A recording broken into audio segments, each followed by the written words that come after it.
भटकी भी नजरें उठे आशाएं उम्मीदें से अब मुश्किल नहीं। સ્વાધ્યાયનો 7.2 એસી સપ્લાયના વોલ્ટેજનું મહત્તમ મૂલ્ય 300 વોલ્ટ તેનો આરએમએસ વોલ્ટેજ કેટલો? એસી પ્રવાહનું આરએમએસ મૂલ્ય 10 એમ્પિયર છે, તેનું મહત્તમ મૂલ્ય કેટલું? જો મહત્તમ મૂલ્ય એટલે કાં તો તમે V0 લખી શકો કાં તો VM લખી શકો. એ આપણને આપણું છે 300 વોલ્ટ અને એનું પૂછેલું છે આપણને શું? તો VRMS કેટલો. બીજુંમાં આ એ પાર્ટ છે. બી પાર્ટમાં આપણને શું આપેલું છે? તો આપણને IRMS આપેલું છે. તો IRMS કેટલું આપેલું છે? 10 એમ્પિયર. તો એનું મહત્તમ મૂલ્ય કેટલું?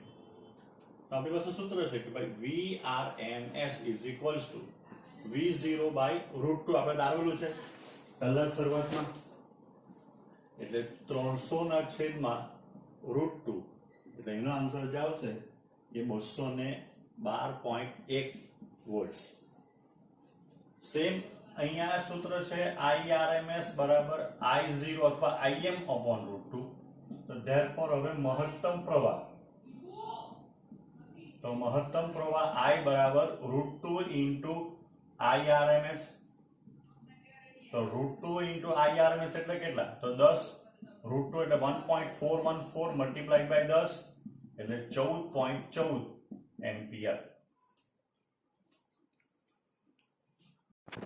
સ્વાધ્યાયનો 7.3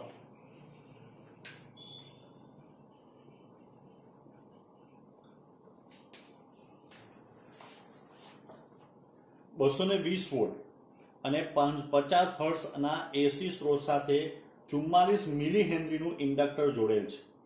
પરિપથમાં પ્રવાહનું આરએમએસ મૂલ્ય શોધો.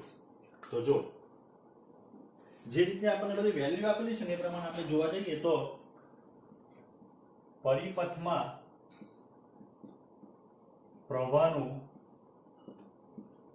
આરએમએસ મૂલ્ય, તો IRMS, તો IRMS નું સૂત્ર આગળ જે આપણે અત્યારે યુઝ કરી ગયા કે ભાઈ I0 કે Im upon √2, પણ અહીંયા પ્રવાહ વિશે કોઈ વાત જ નથી કરેલી.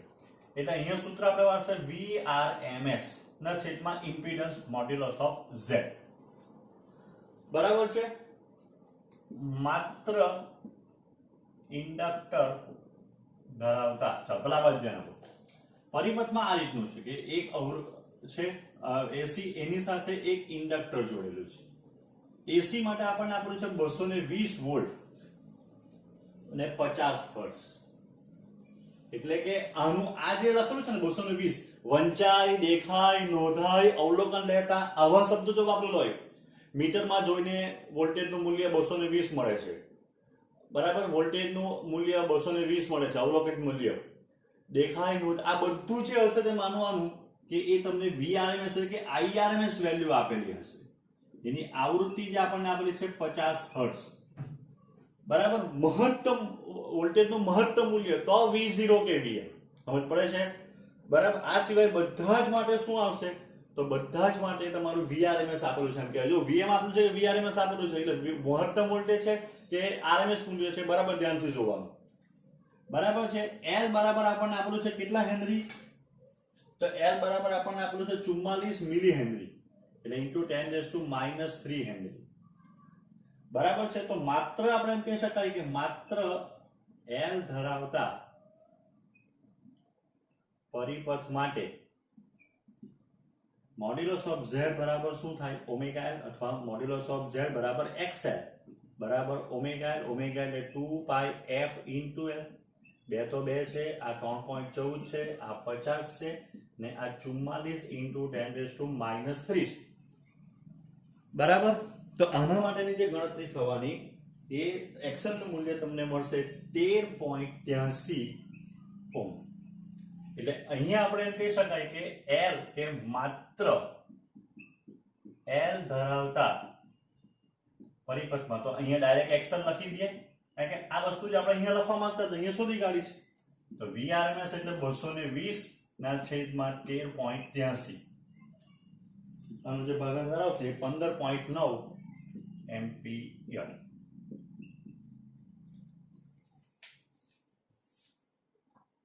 સ્વાધ્યાયનો 4.7 110 વોલ્ટ 60 હર્ટ્ઝના એસી સ્ત્રોત સાથે 60 માઇક્રોફેરાડનું કેપેસિટર જોડેલ છે. પરિપથમાં પ્રવાહનું આરએમએસ મૂલ્ય શોધો. ચાલો આ બાજુ ધ્યાન. અહીંયા આપણી પાસે એક એસી છે કે જે 110 વોલ્ટ અને 60 હર્ટ્ઝ વાળું છે. એની સાથે એક કેપેસિટર જોડેલું છે સી, બરાબર છે. તો હવે આપણે શું કહી શકીએ કે માત્ર કયો પરિપથ થવાનો? સી પરિપથ. તો માત્ર સી ધરાવતા એસી પરિપથ માટે IRMS બરાબર VRMS અપોન XC. અહીંયા આપણને VRMS કેટલું આપેલું છે? તો 110 વોલ્ટ. F બરાબર આપણને આપેલું છે 60 હર્ટ્ઝ. C બરાબર આપણને 80 × 10⁻⁶ ફેરાડ. તો માત્ર C ધરાવતા પરિપથનો ઇમ્પિડન્સ મોડ્યુલસ ઓફ Z બરાબર XC બરાબર 1/ωc 1/2 પાઈ FC 1 2 3.14 F 60 ને C એટલે 80 × 10⁻⁶. તો આ 10⁻⁶ ને ઉપર લઈ જજો 10 લાખ થઈ જવાના. 10 લાખ પછી બધું ભાગ્યા કરવાનું, બરાબર?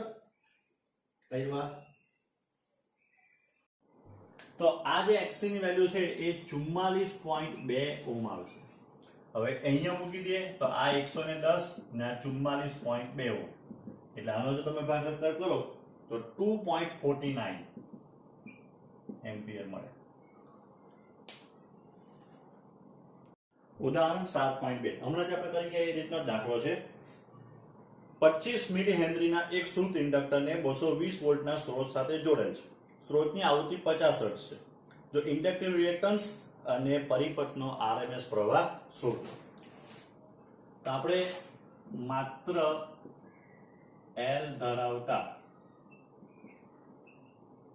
પરિપથ માટે inductive reactance modulus of Z બરાબર XL બરાબર ωL. તો આ 2 પાઈ FC × L 2 3.14 F બરાબર 50 ને L બરાબર કેટલા છે? તો L બરાબર 25 મિલી હેનરી. તો 25 × 10⁻³ એટલે કે એનું ઇન્ડક્ટિવ રિએક્ટન્સ અવરોધનું જે મૂલ્ય આવે ઇમ્પિડન્સનું મૂલ્ય 7.85 ઓહ્મ. ને હવે માત્ર L ધરાવતા પરિપથ માટે IRMS બરાબર VRMS ના છેદમાં XL. તો VRMS આપણને કેટલો આપેલો છે? 220. 220 ડિવાઇડેડ બાય 7.85. તો આની જે વેલ્યુ તમે ગણતરી કરશો તો મળશે 28 એમ્પિયર.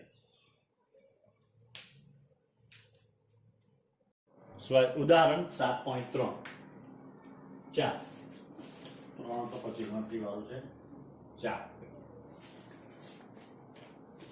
એ 250 વોલ્ટ 50 હર્ટ્ઝના સ્ત્રોત સાથે 15 માઇક્રોફેરાડના કેપેસિટરને જોડવામાં આવે છે. પરિપથમાં કેપેસિટર રિએક્ટન્સ અને પ્રવાહનું મૂલ્ય શોધો. જો આવૃત્તિ બમણી કરવામાં આવે તો કેપેસિટર રિએક્ટન્સ અને પ્રવાહના મૂલ્ય પર સી અસર થશે. ચાલો આ બાજુ ધ્યાન આપો. હવે પહેલા માત્ર સી ધરાવતા પરિપથ માટે કેપેસિટિવ રિએક્ટન્સ XC બરાબર સૂત્ર છે 1/ωc બરાબર 1/2 પાઈ FC 1 2 3.14 F કેટલી આવૃત્તિ વાળો છે? 50 hertz multiplied by C 15 microfarad. તો 15 × 10⁻⁶ તો XC ની જે આપણને વેલ્યુ મળવાની એ 212 ઓહમ.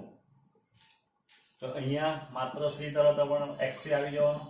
VRMS નું મૂલ્ય કેટલું છે? તો VRMS નું મૂલ્ય જે છે એ 250 આપણને આપ્યું છે ડિવાઇડેડ બાય 212 એટલે IRMS પ્રવાહ જે આપણને મળવાનો 1.04 એમ્પિયર. હવે આપણને શું કીધું છે કે આવૃત્તિ બમણી કરવામાં આવે તો શું થાય? બરાબર, તો જો XC proportional to 1/C 1/F કરવું પડે. તેથી જો F બમણી કરીએ તો XC નું મૂલ્ય કેવું થશે? અડધું. અને IRMS proportional to 1/XC હોવાથી પ્રવાહનું મૂલ્ય કેવું થશે? બમણું. બરાબર, પ્રવાહનું મૂલ્ય બમણું થાય. XC આવૃત્તિ તમે બમણી કરો તો XC તમારો અડધો થઈ જવાનો. બરાબર છે, XC અડધો થાય તો XC VRMS અચળ રાખવાનું, તો IRMS proportional to 1/XC એટલે XC અડધો થાય તો પ્રવાહ કેવો થવાનો? બમણો થવાનો. ઉદાહરણ 7.6. ઉદાહરણ 7.6 માં આપણને શું કીધેલું છે? તો એમાં 220 વોલ્ટ 50 હર્ટ્ઝ AC સ્ત્રોત સાથે 200 ઓહમનો અવરોધ અને 15 માઇક્રોફેરાડના કેપેસિટરને શ્રેણીમાં જોડવામાં આવેલો છે. પરિપથમાં પ્રવાહ ગણો.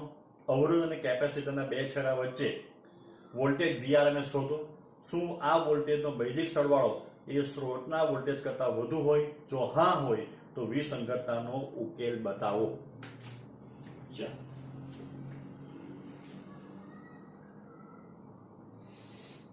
પહેલા અહીંયા જો આપણો જે પરિપથ છે તે હવે RC પરિપથ થવાનો. આ 220 આપેલું છે આપણને અને 50 હર્ટ્ઝ.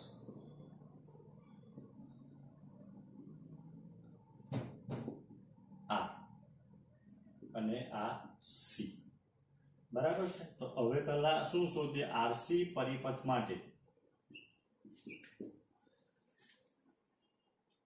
ઇમ્પિડન્સ. ઇમ્પિડન્સ કેમ શોધવો પડે? તો આપણને પ્રવાહ પૂછેલો છે. પ્રવાહ શોધતા પહેલા આપણે શું કરવું? તો RC પરિપથ માટે આપણી પાસે સૂત્ર છે 1/, અહીંયા થઈ ગયો XC નો સ્ક્વેર. બરાબર છે, આ સૂત્ર છે આપણી પાસે. આવ્યા.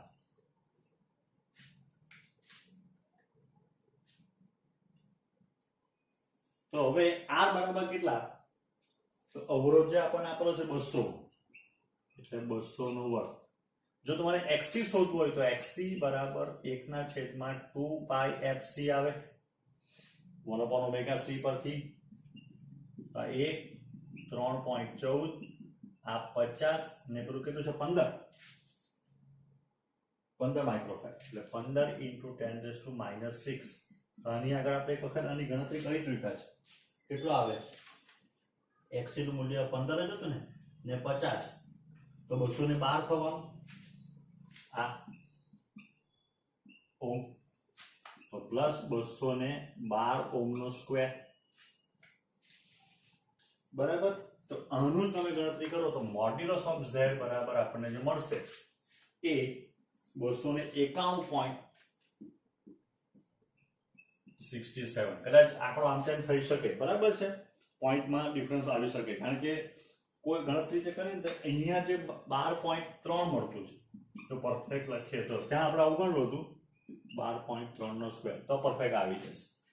ચાલો હવે પરિપથમાં પ્રવાહ તો IRMS બરાબર તો VRMS upon modulus of Z. તો VRMS કેટલો છે? 220. Modulus of Z 291.67. તો IRMS ની જે વેલ્યુ મળવાની તો IRMS ની જે આપણને વેલ્યુ મળે એ કેટલી મળે? ગણતરી કરીએ તો 0.75 એમ્પિયર. બરાબર. ચાલો હવે આ તો દાખલો અડધો પૂરો થયો.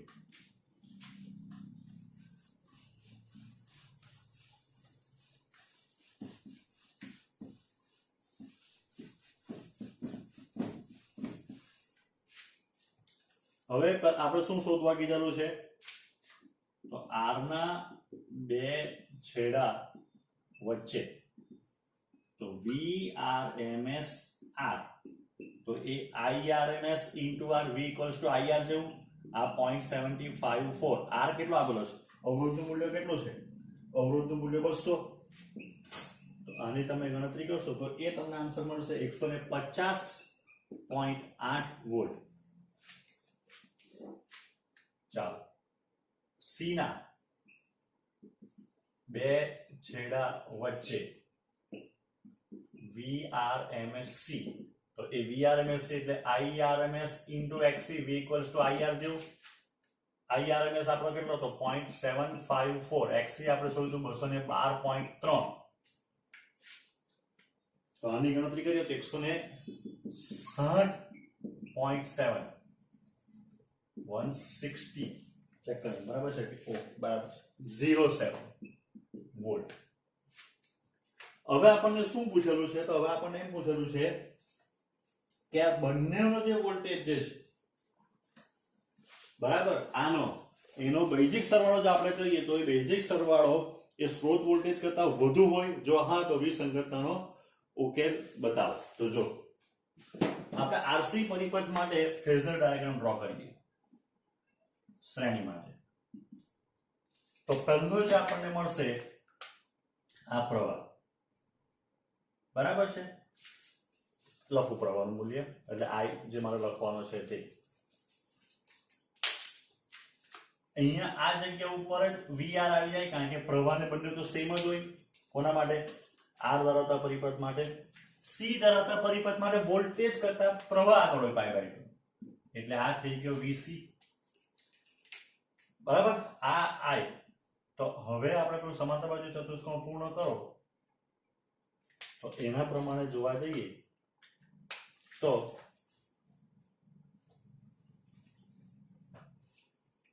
આપણને જે મળે પરિણામી આ V બરાબર. એટલે આ જે છે એ VR તે આવી થઈ ગયું. તો પાયથાગોરસ પ્રમાણે આપણે લખી શકીએ અથવા પહેલા આપણે લખીએ જો V બરાબર VR પ્લસ VC આયો. તો હવે મોડ્યુલસ ઓફ VC અથવા V બરાબર વર્ગમૂળમાં VR નો સ્ક્વેર પ્લસ VC નો સ્ક્વેર. પાયથાગોરસ પ્રમાણે આ કર્ણ થઈ ગયો એક બાજુ આ બીજી બાજુ. તો VR કેટલો છે? તો VR 150.8 નો સ્ક્વેર પ્લસ 160.7 નો સ્ક્વેર 07 નો સ્ક્વેર.